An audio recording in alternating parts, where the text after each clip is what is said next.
Bonsoir à toutes, bonsoir à tous. Merci Olivier, merci à Écran Mixte de m'accueillir une fois de plus. Et merci au Goethe et Anna de me recevoir une fois de plus. C'est quand même formidable de pouvoir chaque année parler du cinéma allemand, ou en tout cas de l'histoire liée à l'Allemagne et de son lien à l'homosexualité. Je trouve qu'il y a dans le cinéma allemand une histoire des représentations de l'homosexualité qui est incroyable et qui est d'une richesse et d'un foisonnement assez étonnant et assez unique à travers le temps, plus vers le... Pardon, excuse-moi Chris. Donc oui, c'est un plaisir à chaque fois de venir. Alors ici, ce soir, il ne s'agit pas d'un film allemand, il ne s'agit pas de parler de l'histoire des représentations des gays ou des lesbiennes dans le cinéma allemand, il s'agit de parler de l'histoire de l'Allemagne, d'une part de l'histoire de l'Allemagne et des homosexuels dans cette histoire. Et effectivement, c'est troublant et c'est fort de voir ce film ce soir dans le contexte actuel. On sait quelle est aujourd'hui la situation des homosexuels en Russie, le sort politique qui leur est fait, l'interdiction qui est faite d'en parler, les répressions qui existent. C'est fort aussi de se dire que ce film qu'on va voir ce soir, que vous allez voir ce soir, va être montré quelques jours, 2 jours, 3 jours après que on l'a appris, une colonne de Tchétchènes, de militaires tchétchènes, dont un général qui avait orchestré la déportation des homosexuels en Tchétchénie il y a quelques années, a été tué dans les combats en Ukraine. L'histoire se répète, on le sait. L'histoire n'est qu'un recommencement, et en espérant que à la fin de chacun de ces cycles, ça se passe mieux qu'avant.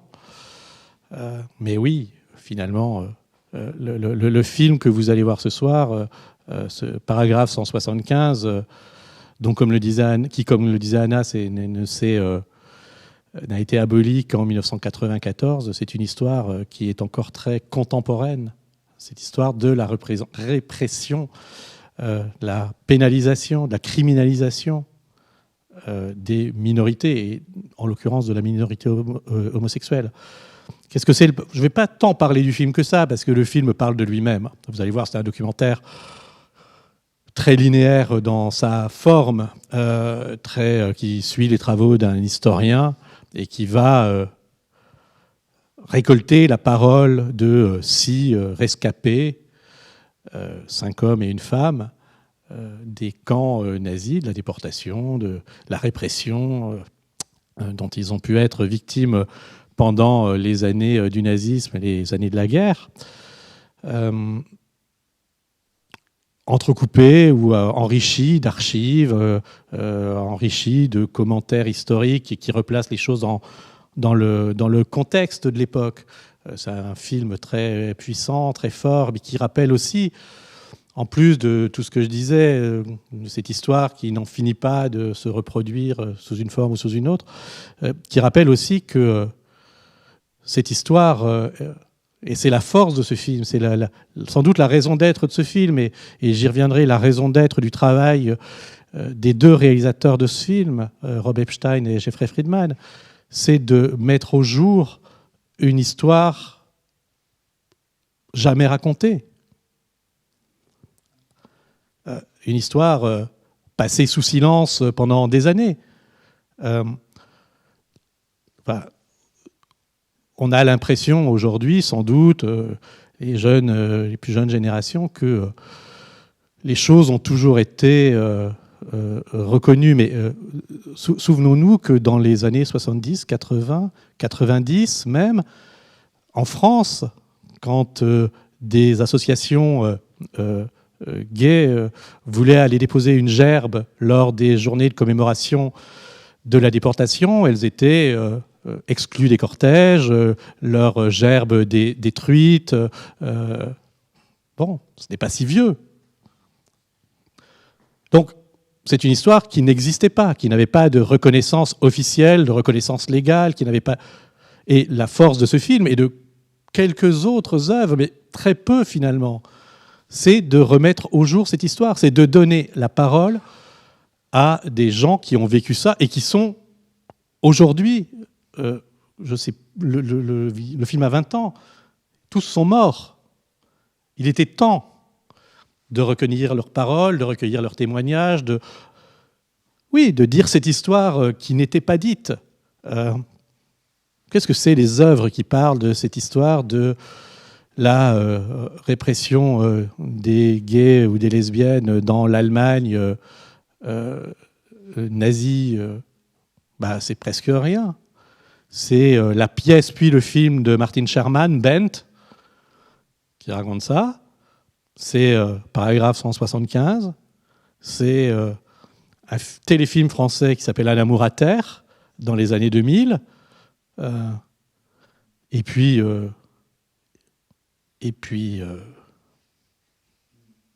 voilà. Pardon ? Alors, je vais y venir. Je vais y venir. Mais donc, cette histoire, elle mérite d'être dite. Elle mérite d'être racontée dans des œuvres de fiction, ce qui était Bent ou ce qui est Un amour à terre, et elle mérite aussi d'être dite sous une forme documentaire, sous une forme, vraiment historicisée. Alors aujourd'hui, si vous avez l'occasion d'aller à Paris, encore, je crois que c'est jusqu'au mois de mai, il y a au mémorial de la Shoah une passionnante exposition faite par Florence Tamagne, qui est quand même une des grandes spécialistes de cette histoire, sur l'histoire justement de la déportation des homosexuels, qui est vraiment une exposition tout à fait passionnante, pas tant en termes d'œuvres qui sont présentées ou de documents qui sont présentés, mais en termes de narration. Vraiment, je vous invite, si vous avez l'occasion de faire un séjour à Paris, d'aller au mémorial de la Shoah. C'est, en plus du lieu, qui est d'une puissance émotionnelle très forte, l'exposition mérite vraiment le détour. Donc, oui, c'est un travail très récent, finalement, de documenter cette histoire. On sait aussi que cette histoire n'a pas été tant racontée que ça, parce que c'est terrible à dire, mais il y a toujours une concurrence des mémoires, une concurrence des victimes. Et on peut le concevoir d'une certaine manière, et je le conçois d'autant mieux en tant que et juif et homosexuel, qu'il y a eu à un moment donné, vu l'écrasante extermination dont ont été victimes les juifs pendant la Seconde Guerre mondiale, une volonté d'imposer cette histoire, de la mettre en avant, à un moment donné, de l'exposer, mais que quand cette histoire-là devient la seule histoire et élimine toutes les histoires des autres minorités qui ont elles aussi subi... ça devient problématique. Et il faut, à un moment donné, réussir à ce que les autres, les tziganes, les homosexuels, les autres, qui ont pu, pour des raisons ou pour d'autres, être discriminés, réprimés, déportés, assassinés, puissent se raconter. Donc, paragraphe 175 sert à ça. Et paragraphe 175, qu'est-ce que c'est ? Au-delà des témoignages de ces 6 personnes qui parlent.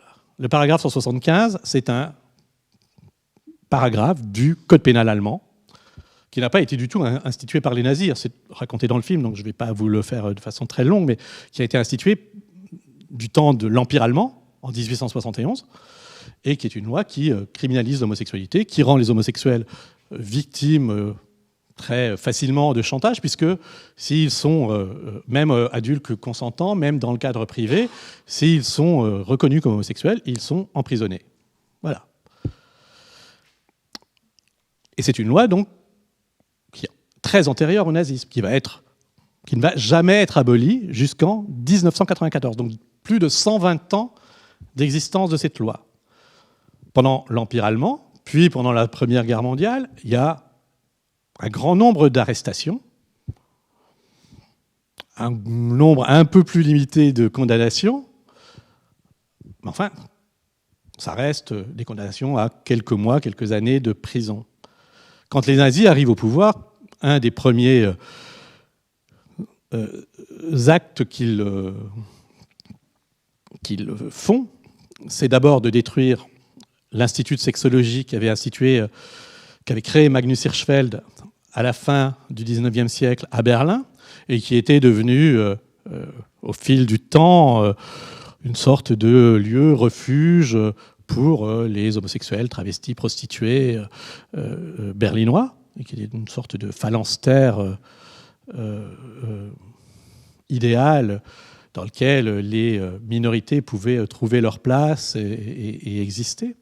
Donc, destruction du lieu, destruction des dizaines de milliers d'ouvrages, d'articles qui avaient été accumulés là par témoignages qui avaient été accumulés là par Magnus Hirschfeld, fermeture des bars, puisque, comme vous le savez, durant la République de Weimar, donc entre la fin de la Première Guerre mondiale et l'arrivée des nazis au pouvoir, entre 1919 et 1933, à Berlin notamment, ont été créés toute une série de lieux qui sont à la fois des cabarets, à la fois des lieux de spectacle, dans lesquels une grande liberté pouvait exister, et aussi un certain nombre de bars gays et lesbiens.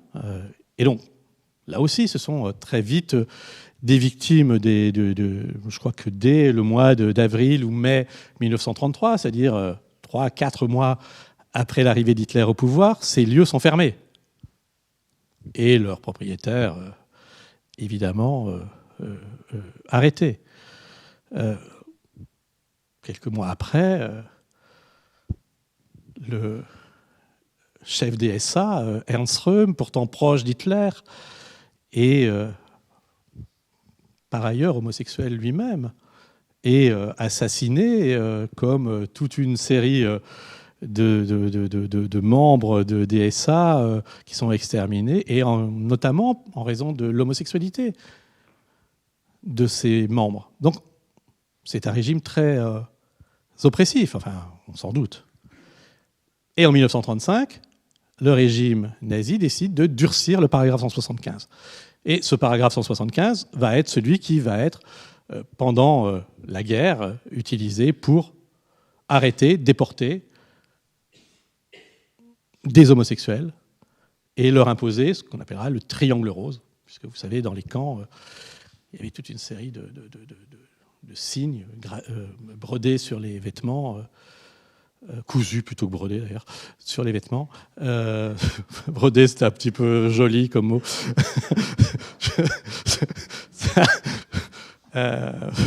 Oui, bon, c'était pas de la dentelle. Donc cousu sur les vêtements pour indiquer les raisons de la déportation.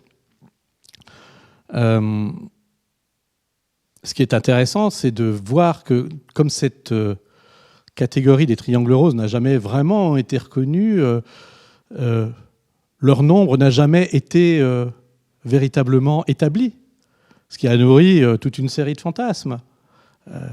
Et au final, on ne sait pas exactement. Alors même si les travaux d'historiens aujourd'hui tentent à s'accorder sur, je crois, une centaine de milliers de déportés, quelques dizaines de milliers morts. Bon, ça reste très flou. C'est une histoire irracontable et non racontée à l'époque. Et donc, ce paragraphe 175, durci par les nazis, ne va pas être aboli à la libération, à la chute du nazisme.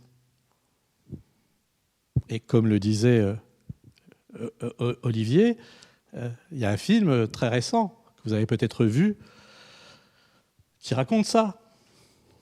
Great Freedom. J'ai oublié le nom du réalisateur, pardon. Voilà, moi aussi.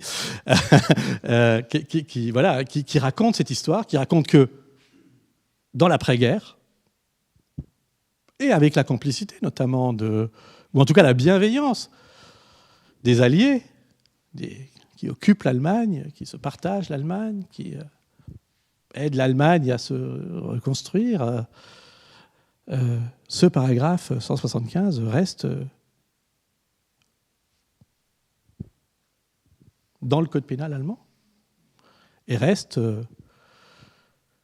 alors, il est un peu adouci, hein, même si légalement, c'est le même que pendant le nazisme. Globalement, son application va être un peu plus sereine, heureusement, par la suite. Mais enfin, quand même, plusieurs dizaines de milliers d'hommes, essentiellement d'hommes, vont être arrêtés sous ce chef d'accusation-là, du paragraphe 175. Vont être en prison, quelques milliers vont être emprisonnés au fil des années. Et puis, il va falloir attendre 1969 pour qu'il soit adouci, et qu'après 1969, entre 69 et 94, et effectivement, entre l'Allemagne de l'Est et l'Allemagne de l'Ouest, les choses sont différentes, mais globalement, entre 69 et 94, même s'il est toujours dans le code pénal allemand, il n'est quasiment plus appliqué. Voilà. Donc, c'est quand même une histoire très longue, très complexe et très intense que celle de ce paragraphe 175. Et ce que racontent les hommes et la femme de ce documentaire, c'est la phase la plus à vif de cette histoire. Mais ce n'est pas c'est une histoire qui se perpétue.